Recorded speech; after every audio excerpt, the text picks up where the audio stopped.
ಎಲ್ಲರಿಗೂ ನಮಸ್ಕಾರಗಳು. ನನ್ನ ಅಕ್ಷು ಕನ್ನಡ ಕಿಚನ್ ಚಾನಲ್ಗೆ ನಿಮಗೆಲ್ಲರಿಗೂ ಸ್ವಾಗತ. ಇವತ್ತು ನಾವು ಸ್ಪೆಷಲ್ ಆಗಿ ಎಗ್ ಬುರ್ಜಿ ಹೇಗೆ ಮಾಡೋದು ಅಂತ ತಿಳ್ಕೊಳ್ಳುವ ಬನ್ನಿ. ಅದಕ್ಕೇನೋ ಒಂದು ಸ್ಪೆಷಲ್ ಆಗಿ ಹಾಕ್ತಾ ಇದ್ದೀನಿ. ಟ್ರೈ ಮಾಡಿ ಮನೇಲಿ ಕೂಡ, ಅದನ್ನ ಲಾಸ್ಟ್ ಅಲ್ಲಿ ಹೇಳ್ತೇನೆ. ಸೊ ಮೊದಲು 1-2 ಸ್ಪೂನ್ ಅಷ್ಟು ಎಣ್ಣೆ ಹಾಕೊಂತಾ ಇದ್ದೀನಿ. ಇದಕ್ಕೆ ನಾನು ಒಂದು ಮೀಡಿಯಂ ಸೈಜ್ ಇರೋ ಈರುಳ್ಳಿಯನ್ನು ತಗೊಂಡಿದ್ದೀನಿ.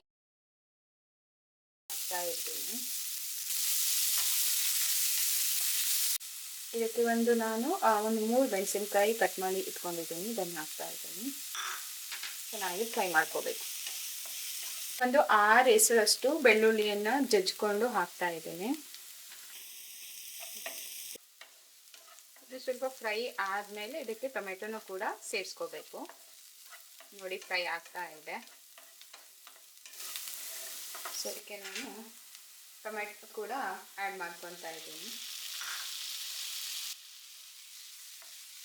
ನಾನಿಲ್ಲಿ 1 ಮೀಡಿಯಂ ಸೈಜ್ ಟೊಮೆಟೊ ಅಷ್ಟೇ ತೊಗೊಂಡಿರೋದು. ಇಲ್ಲಿ ಸ್ವಲ್ಪ ಕರ್ಬೇವು ಸೊಪ್ಪು ಕೂಡ ಹಾಕೋಬೇಕು. ಟೇಸ್ಟ್ ಚೆನ್ನಾಗಿರುತ್ತೆ. ಕರ್ಬೇವು ಸೊಪ್ಪು ಹಾಕೊತಾ ಇದ್ದೀನಿ. ಮೊದಲೇ ಹಾಕೊಳ್ಬಾರ್ದು, ಅದು ಸ್ಪೆಷಲ್ ಆಗಿರುತ್ತೆ. ಇವಾಗ ಇದಕ್ಕೆ ಸ್ವಲ್ಪ ಉಪ್ಪು ಕೂಡ ಸೇರಿಸ್ಕೊತಾ ಇದ್ದೀನಿ. ಹಳದಿ ಪೌಡರ್ ಕೂಡ ಹಾಕೊತಾ ಇದ್ದೀನಿ. ಇದನ್ನು ಚೆನ್ನಾಗಿ ಫ್ರೈ ಮಾಡ್ಕೋಬೇಕು. ಇದಕ್ಕೆ ನಾನು ಸ್ವಲ್ಪ ನೀರು ಹಾಕೊತಾ ಇದ್ದೀನಿ. ಟೊಮೆಟೊ ಚೆನ್ನಾಗಿ ಬೇಯಲಿ ಅಂತ. ಜಾಸ್ತಿ ನೀರು ಹಾಕೋಬೇಡಿ, ಸ್ವಲ್ಪನೇ ನೀರು ಹಾಕಿ ಟೊಮೆಟೊ ಫ್ರೈ ಆಗ್ಲಿಕ್ಕೆ ಬಿಡಿ. ಇವಾಗ ಇದಕ್ಕೆ ಸ್ವಲ್ಪ ಚಿಲ್ಲಿ ಪೌಡರ್, ಆಮೇಲೆ ಗರಂ ಮಸಾಲ ಪೌಡರ್ ಕೂಡ ಹಾಕೊಂಡು ಫ್ರೈ ಮಾಡ್ಕೊಳ್ಳಿ. ಇವಾಗ ಟೊಮೆಟೊ ಚೆನ್ನಾಗಿ ಬೆಂದಿದೆ. ಇದಕ್ಕೆ ನಾನು ಎಗ್ ಹಾಕೊಳ್ಳುವ. ನಾನಿಲ್ಲಿ 4 ಎಗ್ಸ್ ತೊಗೊಂಡಿರೋದು. ಸೊ ಅದಕ್ಕೆ ಬೇಕಾಗುವಷ್ಟು ಕ್ವಾಂಟಿಟಿಯಾಗಿ ಟೊಮೆಟೊ ಕೂಡ ಮತ್ತು ಈರುಳ್ಳಿಯನ್ನು ಕೂಡ ತೊಗೊಂಡಿದ್ದೀನಿ. ಇವಾಗ ನಾವು ಇದಕ್ಕೆ 4 ಎಗ್ಸ್ ಆಯಿತಾ, 4 ಎಗ್ಸನ್ನು ಹಾಕೊಳ್ಳುವ ಬನ್ನಿ. ಇವಾಗ ಸ್ವಲ್ಪ ಹೊತ್ತು ಬಿಟ್ಟು ಮಿಕ್ಸ್ ಮಾಡ್ಕೊಳ್ಳುವ. ನೋಡಿ ಎಷ್ಟು ಈಗ ಚೆನ್ನಾಗಿ ಕಾಣ್ತಾ ಇದೆ ನೋಡಲಿಕ್ಕೆ.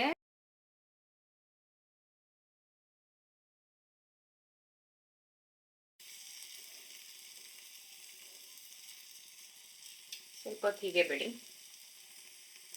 ಮಿಕ್ಸ್ ಮಾಡ್ಕೊಳ್ಳುವ ಬನ್ನಿ.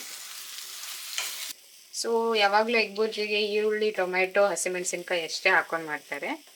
ಬಟ್ ಸ್ವಲ್ಪ ಟೇಸ್ಟ್ ಬರಲಿ ಅಂತ ನಾವು ಉತ್ತರ ಕನ್ನಡದವರಲ್ವಾ, ಸೊ ಕರಾವಳಿಯವರು, ನಾವು ತೆಂಗಿನಕಾಯಿ ಸಾಂಬಾರಿಗೂ ಹಾಕ್ತೀವಿ ಮತ್ತು ಎಗ್ ಬುರ್ಜಿಗೂ ಕೂಡ ಅದ್ರ ಟೇಸ್ಟ್ ಬೇಕೇ ಬೇಕು ನಮಗೆ.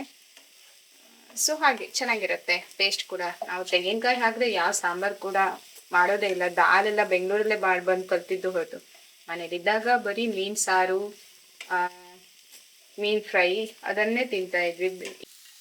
ಇದಕ್ಕೆ ಇವಾಗ ಕರಾವಳಿಯದ್ದು ಸ್ಪೆಷಲ್ ಆಗಿ ಕಾಯ್ತಿದ್ವಿ.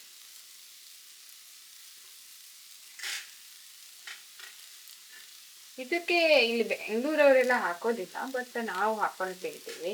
ತುಂಬಾನೇ ಚೆನ್ನಾಗಿರುತ್ತೆ ಟೇಸ್ಟ್ ಕೂಡ. ಒಂದ್ಸಲ ಟ್ರೈ ಮಾಡಿ, ಹೇಗಿರುತ್ತೆ ಅಂತ ಹೇಳಿ ಕಮೆಂಟ್ ಮಾಡಿ. ನಾನು ಟೇಸ್ಟ್ ಮಾಡಿದೆ, ಸ್ವಲ್ಪ ಉಪ್ಪು ಯಾಕೋ ಕಡಿಮೆ ಅನಿಸ್ತಾ ಇತ್ತು. ಲಾಸ್ಟಲ್ಲಿ ಮತ್ತೊಂದು ಸ್ವಲ್ಪ ಉಪ್ಪು ಹಾಕ್ತಿದ್ದೀನಿ. ಟೇಸ್ಟ್ ಮಾತ್ರ ತುಂಬಾ ಚೆನ್ನಾಗಿ ಬಂದಿದೆ. ತೆಂಗಿನಕಾಯಿ ತುರಿ ಹಾಕೊಂಡು ಒಂದ್ಸಲ ನೀವು ಟ್ರೈ ಮಾಡಿ ಮನೇಲಿ. ವಾವ್, ನೋಡಲಿಕ್ಕೆ ಎಷ್ಟೊಂದು ಚೆನ್ನಾಗಿರುತ್ತೆ, ತಿನ್ನಲಿಕ್ಕೆ ಎಷ್ಟೊಂದು ಚೆನ್ನಾಗಿರೋದಿಲ್ವಾ. ಇವಾಗ ಇದನ್ನು ಟೇಸ್ಟ್ ಮಾಡೋ ಸಮಯ. ಹೆಂಗಾಗಿದೆ ಅಂತ ಒಂದ್ಸಲ ಮನೇಲಿ ಟ್ರೈ ಮಾಡಿ ನೀವು ಟೇಸ್ಟ್ ಕಮೆಂಟ್ ಮಾಡಬೇಕಾಯ್ತಾ, ಮರಿಬೇಡಿ.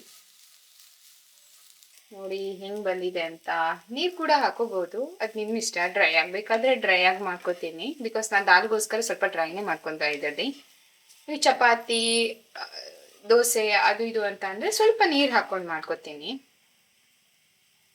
ರೆಸಿಪಿ ಇಷ್ಟ ಆಯಿತು ಅಂದರೆ ಲೈಕ್ ಮಾಡಿ, ಶೇರ್ ಮಾಡಿ, ಸಬ್ಸ್ಕ್ರೈಬ್ ಮಾಡೋದನ್ನ ಮಾತ್ರ ಮರಿಬೇಡಿ ಆಯಿತಾ. Thank you.